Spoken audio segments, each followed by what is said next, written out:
The defendant had been dead for the better part of a year. He was still required to attend. January 897, Rome.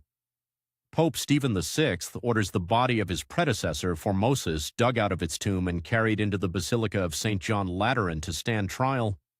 According to the accounts we have, they dressed the corpse in papal robes and propped it upright on a throne. A deacon was appointed to stand behind the body and answer the questions on its behalf. Then Stephen began the interrogation. He shouted the charges at a dead man, and a roomful of senior clergy sat and watched him do it, and none of them stopped it. The charges were real ones technically: perjury, coveting the papacy, and moving from one bishopric to another, which church law forbade at the time. None of that is why any of them were in that room. The corpse was found guilty. It was never going to be found anything else, and that was the point. Because a guilty verdict meant every official act Formosus had ever performed was void. Every appointment, every ordination. Every priest he had ever ordained woke up the next morning having never been ordained at all. Then they went further. The accounts say 3 fingers were cut from the corpse's right hand, the fingers a pope uses to give a blessing.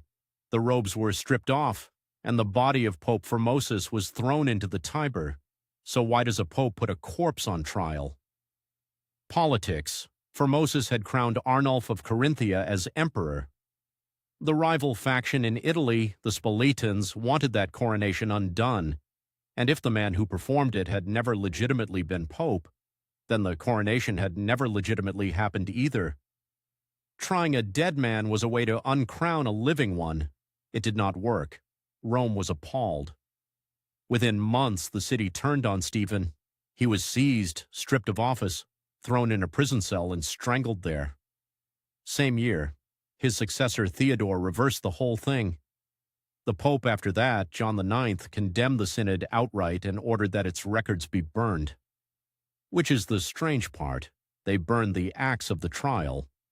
So the fullest surviving account of what happened in that room was written down decades later by a bishop named Lateran of Cremona, and modern historians consider him confused, partisan, and worth a great deal less than he's usually given. We know a pope dug up a corpse, put it on trial, convicted it, and threw it in a river. Almost everything past that we're still arguing about.